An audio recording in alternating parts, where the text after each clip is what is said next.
Continuamos con los perjuicios de la lengua. Entonces dice el Imán al-Ghazali, que Allah tenga misericordia de su alma. El 12º perjuicio es la murmuración, de la cual nadie está exento salvo quien Allah quiera. Sus efectos son dañinos, son tan grandes que Dios el Altísimo compara en el Sagrado Corán al maledicente difamador con alguien que se come la carne de su hermano muerto. Dice el mensajero de Allah, Yakum wal ghiba, cuidado con la maledicencia, porque es más grave que el adulterio.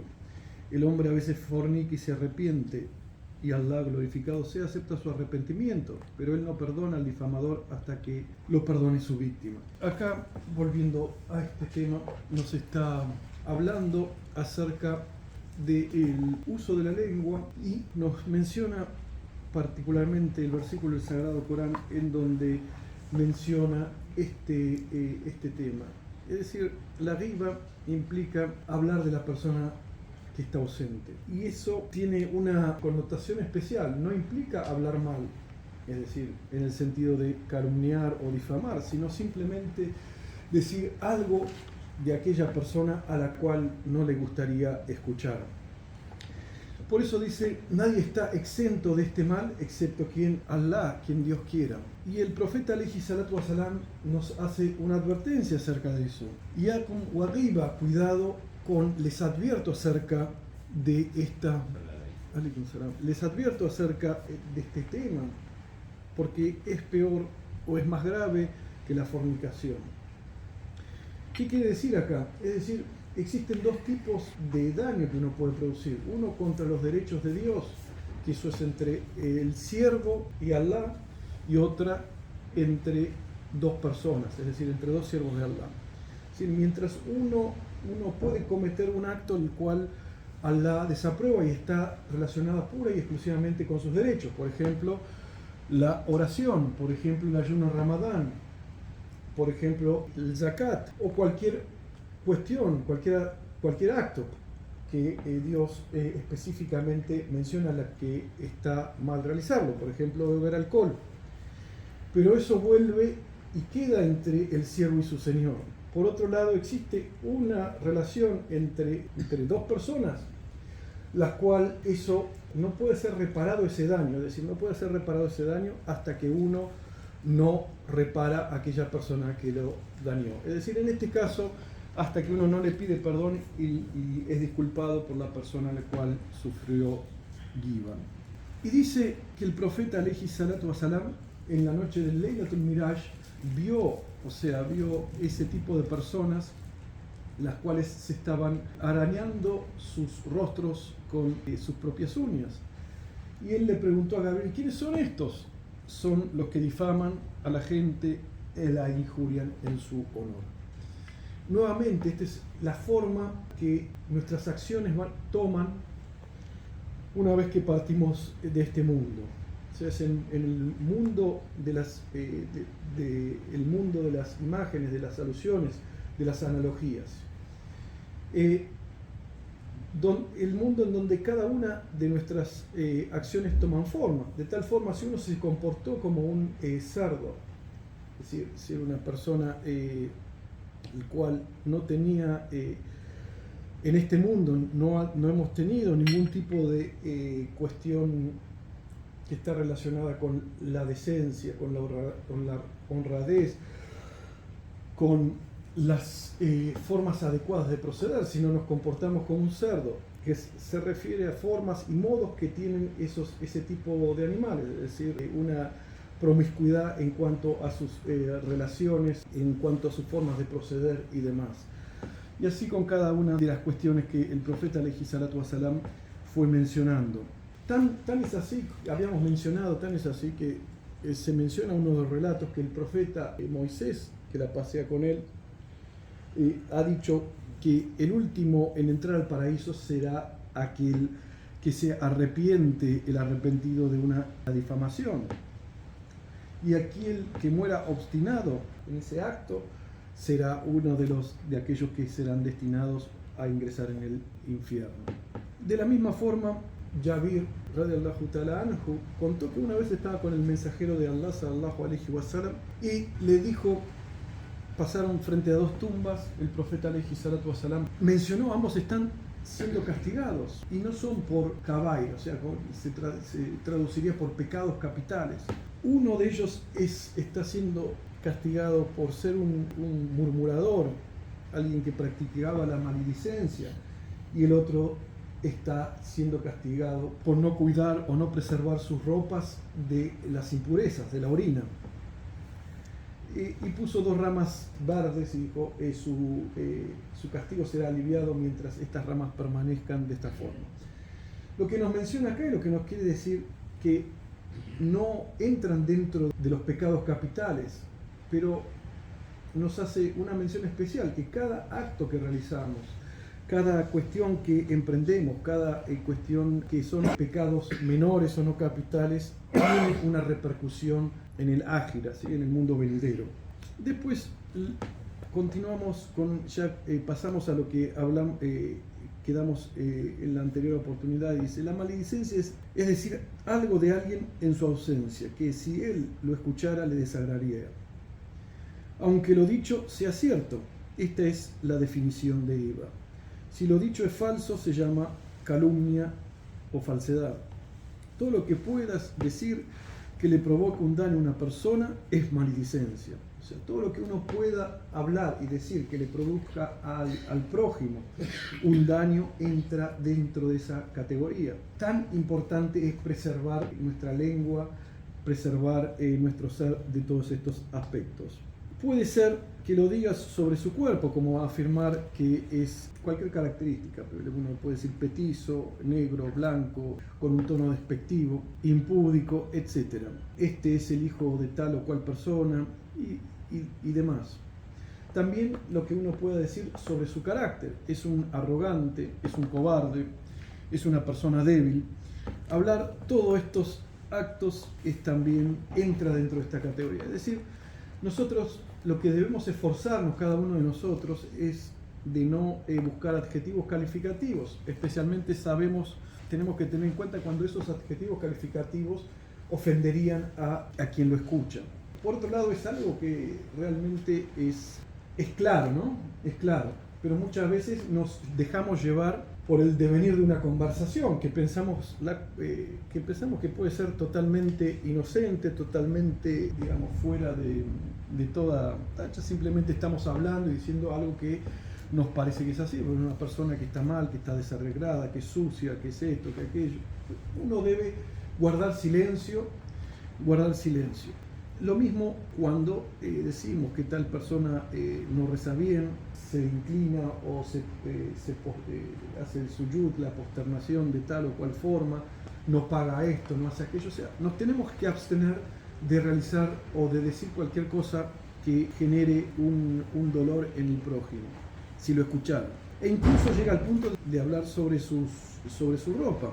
El profeta alayhi salatu wasalam dijo, "Dikruka ahaka bima yakrahuhu", es que digas de tu hermano lo que detesta. Entonces es esto. Cuando el profeta preguntó, ¿saben lo que es la ghiba?, le dijo que recuerdes o que digas, que menciones aquello que a tu hermano detesta. En una ocasión, Aisha, la madre de los creyentes, nuestra madre, se mencionó que una mujer entró y mencionó que tenía una baja estatura, dijo que era enano. Y el mensajero sallallahu alaihi wasallam dijo, la has difamado. Y le dijo, escupe. Entonces ella escupió y salió un pedazo de carne de su boca. Le dijo, pídele perdón a Allah 100 veces y pídele a ella que se disculpe. Entonces dice, algunos sostienen que si una persona comete un pecado, contarlo no es murmuración, porque reprochar los pecados es parte de la religión. Y esto, dice el Imam al-Ghazali, claramente es un error. Decir que alguien es un pecador porque bebe vino o no hace las oraciones obligatorias, excepto que haya una excusa válida, que inshallah más adelante lo vamos a ver cuáles son las categorías que sí uno puede mencionar. Entonces existe una maledicencia que se realiza con los ojos, la mano y los gestos. La maledicencia no se limita solamente a lo que podamos decir, también incluye los ojos, los gestos, las manos, o lo que escribimos. Entró a vernos una mujer y yo hice unos gestos, dice Aisha radhiyallahu anha, indicando que era petiza, y el mensajero de Allah sallallahu alaihi wasallam dijo: la has difamado. Lo mismo se aplica a fingir la cojera, a visquear los ojos aludiendo al defecto de la otra persona. Eso es también difamar.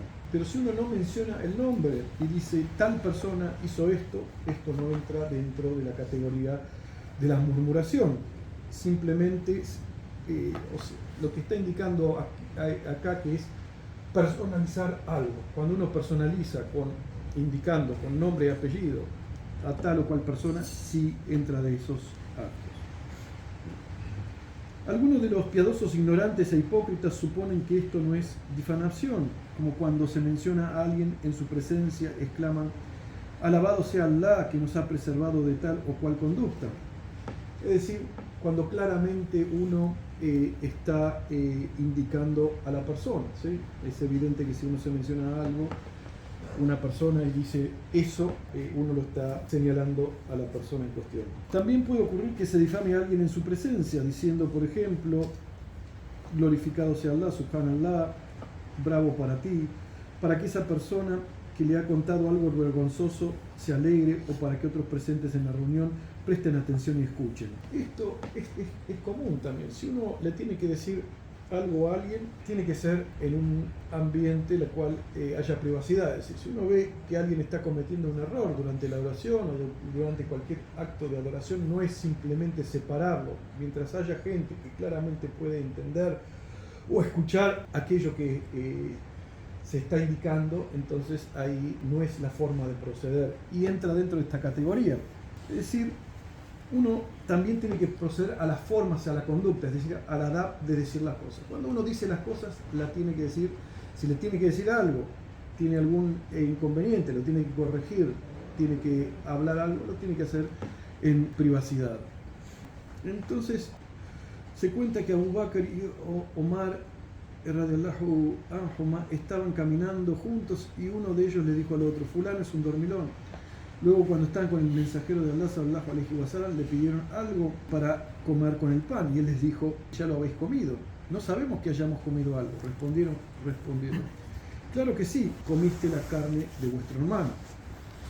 Él los incluyó a ambos en esto, al que habló y al que escuchó. Es decir, es importante también preservar nuestros oídos a la hora de estar con alguien. Si uno está en presencia o en una situación en donde sucede un acto que involucra la maledicencia, uno automáticamente se tiene que retirar o buscar una excusa para no estar presente o ser parte de eso. Si alguien desaprueba en su corazón que se esté difamando a una persona y reclama silencio al ofensor con sus ojos, con su mano o con un gesto, todavía está siendo remiso al cumplimiento de su deber.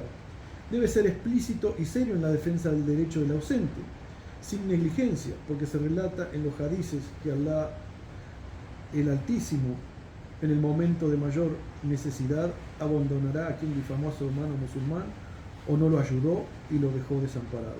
Difamación en el corazón. Es preciso saber que difamar a alguien en nuestro corazón está prohibido como hacerlo con la lengua. Así como no es correcto que le cuentes a otros los defectos de una persona, también es ilícito que te lo digas a ti mismo. Difamar a una persona en el corazón es que sospeches de esa persona sin haberlo visto haciendo algo con tus propios ojos, o escuchado con tus oídos, o sí que lo sepas con total certeza. Allah ha prohibido la sangre del musulmán, su propiedad, y que se abriguen sospechas sobre él. Muy importante también no dejar entrar en nuestro corazón todo este tipo de cuestiones, o sea, de cuestiones negativas hacia otra persona. Cuando abrimos esa puerta, cuando en nuestro ser comienza a cambiar, es decir, comienza a surgir todos estos diálogos interiores, todas estas cuestiones negativas, empieza a existir dentro de uno lo que se llama susurros demoníacos, que tal persona me miró de tal forma, me dijo de tal otra, que es así, que es así, y empieza una cadena tras otra que nos lleva después a hablar mal de esa persona, nos lleva a agraviarlo, a ofenderlo frente a otras personas. No tenemos que olvidar que Allah subhanahu wa ta'ala está presente en todo momento y en todo lugar. Y lo que sucede en nuestro corazón, es decir, lo que sucede en nuestro corazón, en nuestro interior, somos responsables de eso. Somos responsables de eso. En una ocasión, en cuanto a los estados del corazón, o sea, a los estados interiores del ser, el profeta en una ocasión, alayhi salatu wasalam, mencionó un hadith muy interesante. Dijo, una persona se enfrenta en duelo, o sea, un musulmán que se enfrenta en duelo contra otro musulmán y lo mata a esa persona, ambos van a ir al infierno. Y le preguntaron, ya Rasulallah, en el caso de aquella persona que mata, es claro, pero aquella que ha sido asesinado, ¿por qué va a ser así?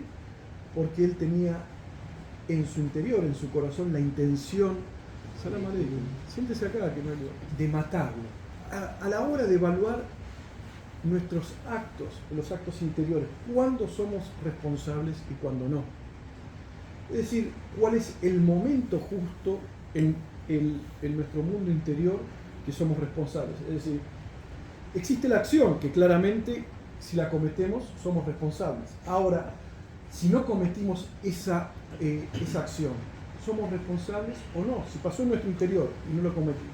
Bueno, no es tan simple y las respuestas son de acuerdo a lo que sucede en nuestro interior. Ejemplo, nosotros decimos, bueno, tal persona me ofendió, voy a salir y lo voy a encarar y lo voy a moler a golpes. Entonces uno va caminando y de golpe sucede algo, se le cae un piano en la cabeza, en el camino, y no llegó a cometer eso. Pero tenía la intención y estaba yendo a hacer eso. Entonces somos responsables por eso. O sea, tomamos ese pensamiento, tomamos esa intención, generamos un anhelo, una fuerza en nuestro interior. A partir de esa intención tenemos la voluntad y vamos a cometerlo. Entonces en ese momento somos responsables por ese acto que vamos a realizar. Es decir, existen etapas. La primera etapa es si es un pensamiento que pasa por nuestro salam aleikum, si es un pensamiento que pasa por nuestro corazón. En ese caso, si no lo tomamos y lo dejamos pasar, no tenemos ninguna responsabilidad. ¿Cuántos pensamientos? Son decenas de pensamientos que pasan en nuestro interior por día, ¿no? Si lo dejamos pasar, ahora lo tomamos. Imaginemos esto, vemos una persona y nos tomamos la imagen de una persona que suponemos que no me saludó bien, o suponemos algo de esa persona.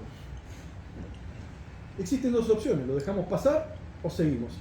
Si la tomamos ese pensamiento y en nuestro interior empieza a fermentar. Sí, me miró mal, me dijo esto porque es una persona asquerosa, dice esto, dice aquello, habla mal de mí en tal o cual cuestión, porque me miró mal, hizo esto, hizo aquello, le dijo esto, y empieza todo adentro nuestro, ese parloteo, ¿cómo se llama esa? En la televisión, ¿cómo se llama? Cuando empieza a ese... Lluvia. Ah, lluvia, ahí está, la lluvia. Interferencia. La lluvia que empieza. Entonces en nuestro interior empieza esa lluvia. Eso va fermentando en nuestro interior hasta que se afianza y se genera todo un mundo en relación a un problema que no es real. Pero nosotros en nuestro interior comenzamos a agraviar a esa persona. Ya no es simplemente un pensamiento que pasa por nuestro corazón. Ya adquiere otra dimensión. Sea que lo expresemos o no, pero en nuestro interior estamos agraviando a esa persona. Esa es la segunda etapa. La tercera etapa es cuando emprendemos la acción tomamos la intención de tomar una acción determinada contra esa persona. Entonces vamos y tomamos la acción de encontrarme o con quien me encuentre y hablar mal de esa persona. Pero como mencioné anteriormente, si en el medio pasa algo, cualquiera sea la situación, y no pude concretar ese acto, soy responsable. A menos que me arrepienta antes. En ese caso no tengo que pedir disculpa a nadie si no concreté el acto. La intención es fundamental acá, ¿sí? La intención es fundamental. En cierta ocasión, una situación que se presenta, una situación que presenta en otro libro, el Imam al-Ghazali, acerca del adulterio. Ahora, si una persona, si un hombre entra en una habitación totalmente oscura y en la cama yace una persona que él supone que es su esposa y yace con ella pensando que es su esposa, y de golpe cuando viene la luz, cuando se ilumina, cuando sale el sol o se prende la luz, se da cuenta que no es esa persona, es culpable o no de adulterio. Dice claramente no, porque él no tenía la intención en ningún momento de yacer con otra persona que no fuese su esposa. A la inversa, si entra en su habitación, está totalmente oscura y yace ahí una persona y él piensa o ella piensa que ella no es su cónyuge y yace con esa persona, ¿es culpable o no de adulterio? Sostiene que sí, porque la intención era cometer ese adulterio. Entonces, esto vuelve a los estados del corazón, vuelve a los estados del ser, cuando no abrir las puertas a esos estados. Cuando uno abre las puertas a esos estados, empieza a entrar en un estado de putrefacción interior, en donde empieza a generar en su interior emociones negativas, lo cual tenemos cada uno que tener cuidado y siempre pedirle perdón, pedirle ayuda a Allah subhanahu wa ta'ala para que nos preserve de todo eso. Por otro lado, fíjense lo que es la sospecha de una persona. Por ejemplo, podemos pasar delante de un musulmán y vemos que tiene un vaso el cual tiene un líquido amarillo burbujeante, no vemos ninguna especie de botella, pero el hombre está ahí tomando algo. Y en nuestro interior pensamos, este es un hipócrita, dice que es musulmán, o está haciendo esto, o que está cometiendo un pecado y está tomando cerveza. Primero tenemos que entender, por ahí puede ser que esa persona, hay que darle la duda, por ahí esa persona está tomando cerveza sin alcohol, o está tomando jugo de uva. Por otro lado, tampoco es nuestro problema, por lo cual no entrometernos y dejar pasar por alto esa cuestión. Muy distinto es que, obviamente, si uno está en un ámbito el cual en su intimidad es un tema, pero si uno viene acá y en un rapto de locura, en mi caso agarro y tomo una botella de cualquier cuestión que claramente es haram, como ser cualquier tipo de bebida alcohólica, y la ingiero, entonces en este lugar uno, quien lo presencia, debe rechazar ese acto, y debe pedir que se detenga y que se vaya. Pero mientras esté en la intimidad de esa persona y nosotros casualmente pasemos, nos encontremos, pertenece a esa persona y no debemos meternos. Es entre él y su Señor. Salvo que esté haciendo apología de esa cuestión que va claramente en contra de la ley divina, ¿sí? Es totalmente distinto. Si uno se encuentra así con alguien que hace apología de cualquier cuestión que entra dentro de los haram, en un ámbito el cual uno está presente, ya sea este lugar o cualquier lugar en donde entonces uno debe detener a esa persona. Cuando surgen sospechas en el corazón sobre alguien, lo mejor es intimar con esa persona respetuosamente, porque eso suscita la ira de Satanás y disminuye las sospechas. Es decir, uno tiene que despejar las sospechas en su interior. Lo mejor, si uno sospecha algo o tiene alguna duda en su interior, lo mejor es directamente hablarlo con esa persona y no asumir nada. Siempre lo mejor es hablar con la persona y limpiar cualquier cuestión que haya en nuestro interior. El tratamiento de la maledicencia. En primer lugar, uno tiene que tener el tratamiento de tipo teórico, ¿sí? El tratamiento teórico tiene dos métodos. Uno es meditar sobre las tradiciones que han llegado hacia nosotros, sobre la murmuración y la difamación, y comprender que las buenas acciones de quien habla a espaldas de otro y lo difama serán transferidos a su registro de la víctima, dejándolo sin nada a su favor. La maledicencia quema las buenas acciones del siervo más rápido que lo que seca el fuego, En una ocasión había una persona que llegó a uno de los justos, de los piadosos de las primeras generaciones, y le dijo: tal o cual persona está diciendo esto y aquello acerca de ti. Y esa persona, la cual era el amigo de eso, y le dijo, ¿no encontró Shaitán otra persona más que a ti para traerme esto a mí? En otra ocasión, otra persona se enteró acerca de algo que hablaron mal de él. Y entonces agarró y le regaló un plato de dátiles frescos a esa persona. Y la otra persona le preguntó, ¿por qué me has regalado esto? Le dijo, porque me transferiste todas tus buenas acciones. El castigo por hablar mal de otra persona es esto, que Dios le transfiere todos tus buenos actos. Y si vos no tenés buenos actos, ¿qué es lo que sucede? Le transfiere los pecados de esa persona para que sobre esa persona, la cual ha sido objeto de la maledicencia.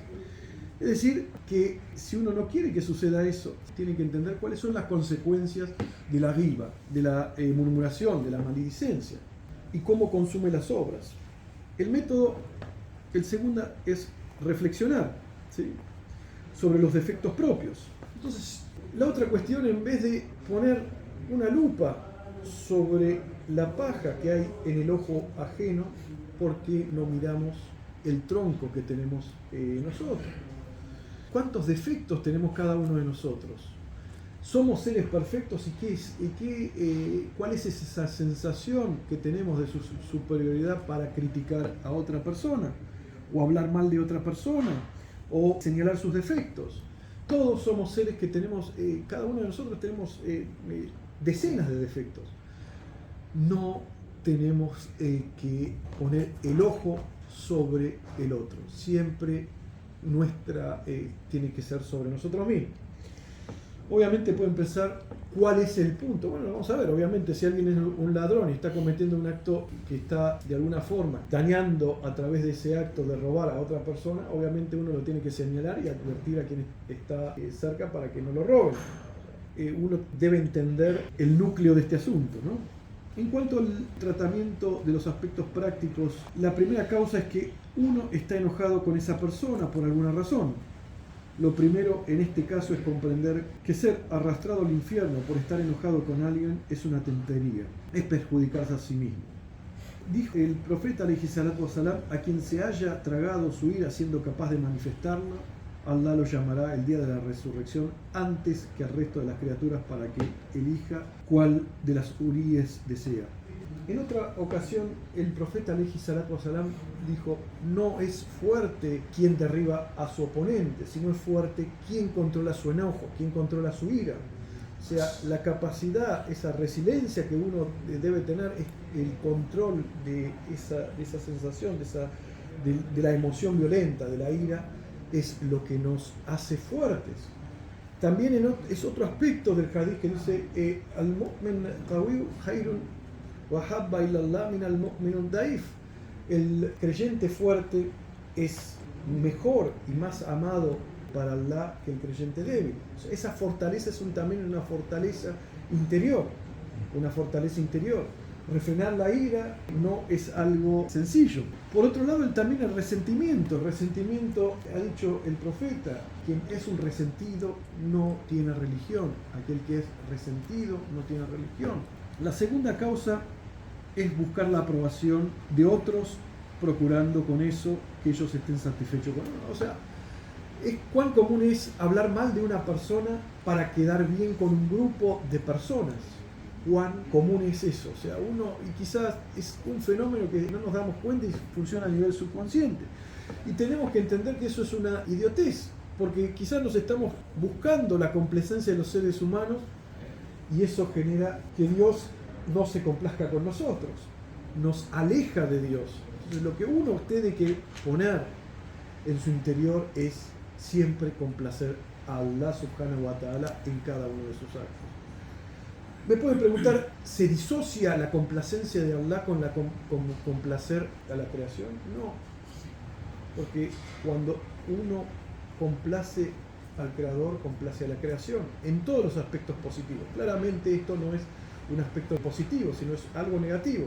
O sea, estar en un grupo, buscar integrar parte de ese grupo a través de hablar mal de otra persona, la cual ese grupo está enemistado o lo que fuese que sea. La tercera causa es cuando alguien ha cometido una falta y se le imputa a otra para salvarse a sí mismo. Quien procede así debe saber que está expuesto a la ira de Dios. Es muchísimo más severo que aquellos que tratan de evitar. Y por otro lado, que pueda salvarse es una mera suposición suya. En cambio, incurrirá en la ira de Allah, esto es algo cierto. Cuidado con hacer esto. Sí, cuidado con hacer esto. Buscar librarse de un acto malo imputándoselo a otra persona. Y es algo que pasa frecuentemente, ya sea sabiéndolo o un fenómeno inconsciente. O sea, tenemos el fenómeno de transferir, de transferir todas nuestras culpas, ya sean a un nivel sutil o obviamente acá habla a un nivel grande, ¿no? A un nivel interesante, o sea, directamente una falta. Pero ¿cuántas veces hablamos mal de otra persona proyectando esa cuestión? La otra causa es cuando alguien desea ser alabado y no lo consigue. Entonces busca la aprobación de otras personas que lo alaben, difamando a otros, para así dar a conocer su virtud y su pureza. Es como cuando alguien dice, fulano de tal no entiende nada, o fulano no toma distancia de las mujeres. Es decir, buscando a partir de endilgarle a alguien, buscar una superioridad de tipo ético-moral frente a eso.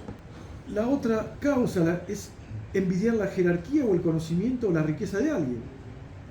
Es algo muy común esto, ¿sí? Y es prácticamente el resentimiento. Fíjense, esto es un punto fundamental de lo que sucede en las sociedades, el resentimiento, la envidia, y es parte de las ideologías políticas. Fíjense que claramente el Islam no tiene nada que ver con la ideología comunista. Claramente tampoco tiene que ver con lo que se denomina capitalismo. Existen cuestiones que pueden estar presentes, ¿sí? Pero el Islam es el camino del medio. No es el camino del medio en el sentido de una vía media entre una posición y la otra, sino es el camino medio entre... nos referimos al equilibrio, ¿no? No es cuando decimos de izquierda, de derecha y de centro, que es una mezcla, no. Es una visión que trasciende, es la visión divina. O sea, a la hora de uno de adoptar tal o cual cuestión tiene que tener mucho cuidado. Fíjense que todo, cómo caemos en el resentimiento. Dice, fulano de tal tiene tal o cual cuestión, y eso está muy mal. Y el Islam no dice nada de resentir y de sacar a otras personas.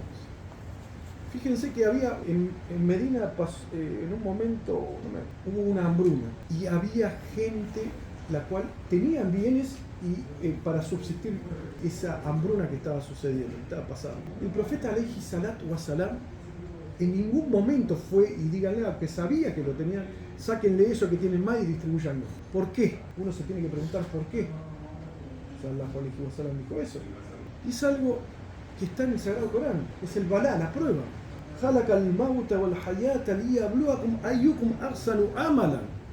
Creó la vida, creó la muerte para probar quién de ustedes obra mejor.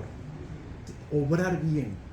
Esa acción virtuosa, porque si nos obligan, nos sacan, nos obligan, y no tenemos esa posibilidad de probar frente a Dios, que lo hicimos de nuestro interior, entonces no hay ningún valor en todo eso, no hay ningún valor.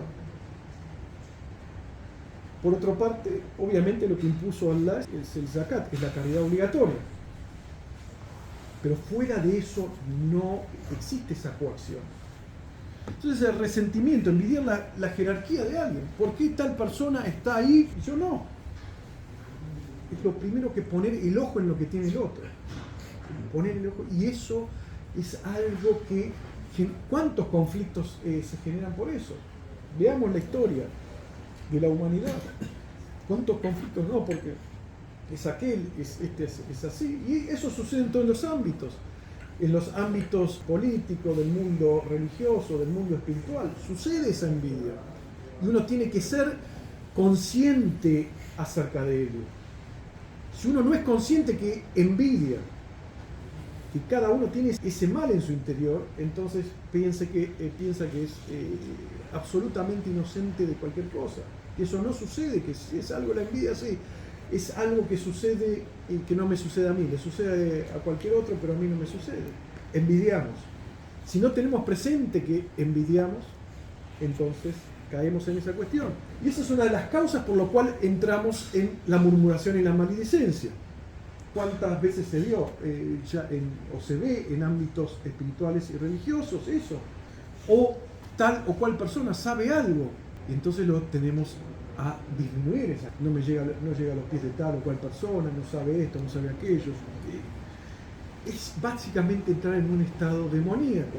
Cuando Dios le dijo, postate ante Adán, y él le dijo, Ana Jairumí, soy mejor que él, ¿por qué me tengo que postrar ante esa persona?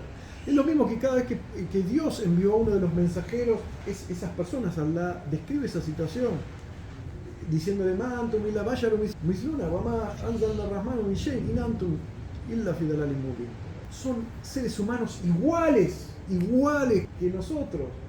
Y Dios no te envió con nada. ¿Qué te pensás que son mejor de algo por eso? Son unos extraviados, no saben absolutamente nada. La riqueza de alguien. ¿Cuántas veces? Una vez estaba con una persona que tenía un Mercedes-Benz, me llevó por la 9 de julio, nunca había estado en un Mercedes en Argentina, afuera de comercio. Mientras pasábamos, los camiones ahí se paraban al lado, le decían, ¿a quién habrás afanado? De todo. Es ese resentimiento. Por ahí afanó, por ahí no, que sabes vos que es la primera vez que lo ves en tu vida. ¿Y quién sos para decir eso a otra persona? ¿O cuántas veces se nos pasa por la cabeza cuando vemos a otro que compra algo o está mejor que nosotros? O que nos dicen, fulano de tal hizo tal o cual emprendimiento y le va bien y tuvo suerte, decimos. ¿Quién sos vos para saber si obviamente, si definimos solo suerte como el decreto de Allah? Y bueno, sí, obviamente, todos tenemos la suerte que nos da Allah de hacer tal o cual, o que nos vaya bien en tal o mal o en tal o cual cuestión. Es decir, resentir y envidiar los bienes de otra persona, ponernos diciendo, no, esa persona por esto, es caer en esos estados que nos llevan automáticamente a hablar mal o a resentir, a envidiar, y eso es la base del colapso de nuestro estado interior. Ese colapso de nuestro estado interior nos lleva a ser agentes del mal, porque ese resentimiento, esa envidia que tenemos, vamos a ser como catalizadores buscando atraer a otros. A la miseria busca la compañía, ¿sí? Busca la compañía. La sexta es la burla por diversión, avergonzando a alguien para que se rían de él. ¿Cuántas veces estamos en una situación de una reunión o un concierto y hay alguien que tiene algo y se busca y se toma de punto esa persona, haciéndole chistes, haciéndole diversos comentarios para buscar agraviar y disminuir a esa persona? ¿Qué implica eso? Es automáticamente sentirse superior a esa persona. Tal o cual persona es un pobre taradito que es esto, que es aquello, que es bajo, que es alto, que esto, que está casado, no está casado, que esto, aquello. Lo buscamos a través de ironías, de bromas y demás para agraviar a esa persona. Tenemos que entender en cuenta que en el primer caso no sabemos la jerarquía de esa persona frente a Dios. En el caso de la envidia, no sabemos la jerarquía de esa persona frente a Dios. Y todo lo que sucede es lo que Allah ha destinado que suceda. Y entrando en esos estados, la envidia se apodera en nosotros y el odio, el resentimiento nos corroe en lo más profundo del ser. Ser consciente de eso, cuando somos conscientes, hacemos un paneo de todo, lo que hacemos, lo que decimos, y hacemos un paneo y buscamos, digamos, tamizar nuestros actos, lo que decimos, lo que pensamos, nos hace conscientes de eso y permite enmendar aquellas acciones que cometemos. Lo mismo sucede en el caso de avergonzar a alguien. Aquel que ridiculiza a una persona, Allah lo va a ridiculizar en este mundo y en el mundo venidero. La séptima causa es cuando un sujeto ha cometido una falta y alguien se apena por Allah debido a eso con una tristeza sincera, como es costumbre en la gente de fe, pero hablar sobre ello mencionando el nombre del pecador sin darse cuenta de que así incurre en la maledicencia. Entonces, conciencia de no personalizar a nadie, ¿sí? Ya sea forma, digamos, sincera, honesta, que nos apenamos por algo, no de ninguna forma personalizar a nadie. Octava causa es que alguien sienta sorpresa o enojo frente a Dios ante el pecado cometido por una persona. y debido a esa indignación o asombro menciona su nombre al condenar esa falta, enterándose así la gente de quién se trata. Esto lleva a perder la recompensa de esa ira legítima. Por eso uno debe abstenerse de mencionar el nombre de la persona implicada. Es decir, no debe personalizar a nadie. Ya sea que tiene razón, es por algo que surge sinceramente en su interior o no. No personalicemos a nadie. Inshallah, mañana veremos cuáles son las excusas para la maledicencia. ¿A qué nos tiene que llevar esto? ¿Sí? Nos tiene que llevar esto no simplemente como una cuestión teórica acerca de qué es la maledicencia, sino cuáles son sus causas, cuál es el tratamiento, sino nos tiene que llevar a un estado de introspección y reflexión. Cada uno de nosotros debe tener esa introspección, esa reflexión.